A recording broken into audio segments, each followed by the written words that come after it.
I am so excited because today we are going to be talking about how to change your mindset to help you get more organized. Hey there, I'm Jessica, the Organized Mama.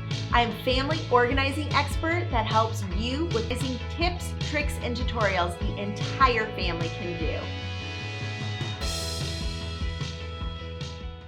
With my in-home clients, I've found that mindset blocks are the biggest struggles that they face when it comes to maintaining order in their house. So I'm going to give you 5 tips for how you can change your mindset when it comes to organizing. My very first tip is to start every single day with a moment of gratitude. I know, like, how can gratitude help you change your mindset? Well, if you do it every morning, it changes your focus from whatever's going on. Like, have you noticed that if you get like a bad night's sleep or you wake up kind of like stiff or sore, or something bad happened the night before and you wake up still kind of angry about it, your entire day just kind of spirals? Well, the exact same thing is true if you start your day on a positive note. So that's why I recommend starting your day with gratitude. So for me, what I do, I spend about 5 minutes every morning. It's either before the kids wake up or like right after they wake up and they kind of, start their, little morning routine, that I sit down in a journal and I just write down all the things that I am grateful for that day. And then I take about 2 minutes just to sit and meditate. I just try and clear my mind and get like a clear, fresh start. I'll also choose like a positive word for the day to help keep me focused on the positive for that day. So once you kind of set that bar for yourself and you're like, okay, here is my positivity and I'm going to start the day in a great mood, it's going to help you organize your entire home. Seriously, because you're already starting off on a positive note, and that is going to help you in the long run. Tip number 2 is to set an expectation. And that expectation should be, what does organizing look for you? What does an organized house mean to you? Not everybody wants everything rainbow color coded and in pretty little bins. Sometimes organizing just means everyone in the family can find it. So get really clear as to what it means to be organized for you. Now, with that, my third tip is to reduce, limit, or stop all social media distractions. And the reason being is we can fall down that social media rabbit hole where we see these gorgeous organized spaces and we think that that's the expectation for us. Well, if that's not functional for you, then there is no point in you trying to create a system that you see online. This is going to help you in the long term when you try and create a plan for yourself, which is my tip number 4. Create a plan with any organizing project that you do. Now, this is going to help change your mindset immensely. The reason being is that you are giving yourself a designated goal for what you are going to tackle. So let's say you're going to go and declutter all of your clothes. Fabulous. So you need to set a plan. What is your plan? Included in your plan should be the expectation of organization for you. So that could mean, do you want all matching hangers? Because are all the different hangers what your eye goes to versus your clothing? Would it be easier just to kind of like group your clothing because of the way your closet is set up? Like, let's say you have all of these different sections in your closet, so you can group your clothing that way, and then that will help you in the end. I need you to create that plan and set the expectation so that you are clear as to what it means to get organized.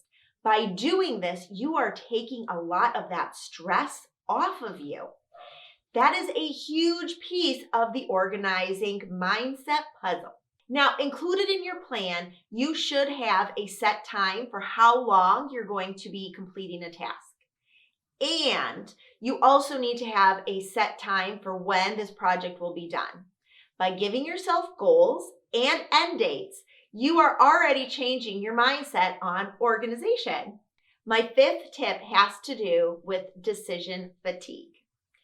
Decision fatigue is what happens when you've made too many decisions and your brain literally can't do anymore. Researchers estimate that we make 35,000 conscious decisions a day.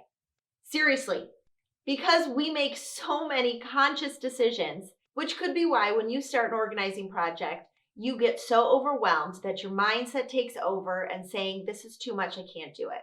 Well, you've hit what is your decision fatigue. So I have a couple of strategies to tackle decision fatigue. And this is my tip number 5. Conquer your decision fatigue. And to do this, there are a couple of strategies that I like to use, especially with my in-home clients. The first one is to limit the amount of decisions you have to make in a day, and especially on the day that you are planning to organize a specific area of your home. Start by figuring out what you're going to wear. Pick it out the night before. Guess what? You don't have to worry about what you're going to wear the day that you start organizing. Have all your meals picked out. That's another easy decision that you don't have to make. What are the kids going to be doing? What's your husband going to be doing? How are you going to start your day? When are you going to start working? Do you have a playlist that you're going to listen to? All of those things, prep the day before. That way, you are limiting the amount of decisions you have to make before you start an organizing project.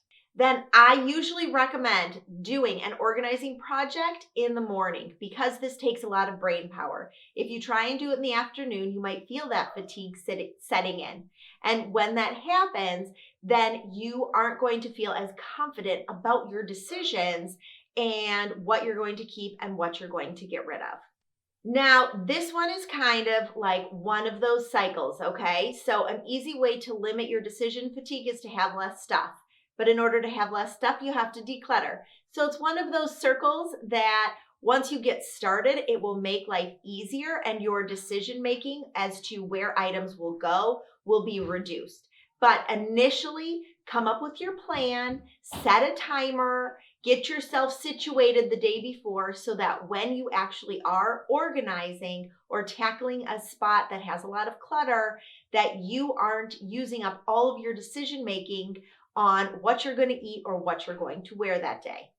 And I want you to ask yourself some decluttering questions, which will help you because they are questions that can easily be asked. I have a free decluttering questionnaire that you can ask yourself. We print this off and then ask ourselves these questions as we declutter an area of your home. It is super helpful because they're already written down, so you don't have to remember the questions. All you have to do is answer them, yes or no. This will really reduce the decision making that you have to do when you are decluttering an area of your home.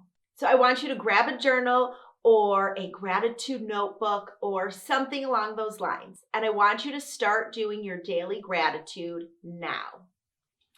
Then I want you to set the expectation for what you want your home to look like. Do you want it to be like what you see in the magazines or on TV or online? Or are you comfortable with your home being functionally organized? They are different, and you need to set that expectation for yourself now. Because once you set that expectation, you will feel a huge weight being lifted off of your shoulders because you will now see that what you want doesn't necessarily match with what is being projected online. It will give you clear focus as to what your end goal should be. And by doing so, you will be removing all of those distractions from social media that you get bombarded with, and then make you second guess your decision as to what organizing means for you and your family. Make a plan with a time frame and set timers. Then conquer that decision fatigue by prepping the night before. Reduce as many decisions you have to make the day of your declutter. And then you will have a beautifully organized home that is perfect for you. Now, don't get discouraged if you fall down the social media rabbit hole. It happens to me all the time. But the easiest way to kind of like knock it out of you is to set your phone down, put it down, and then write down on your gratitude journal all the things that you are grateful for. Write down what your focus is for an organized home.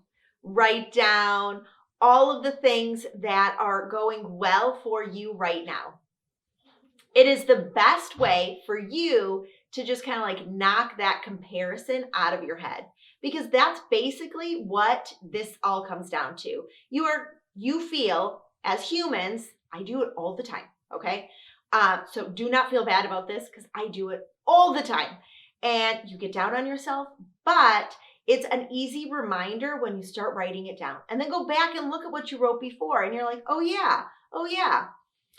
It's a great reminder for you just to visually see what and how an organized home means to you.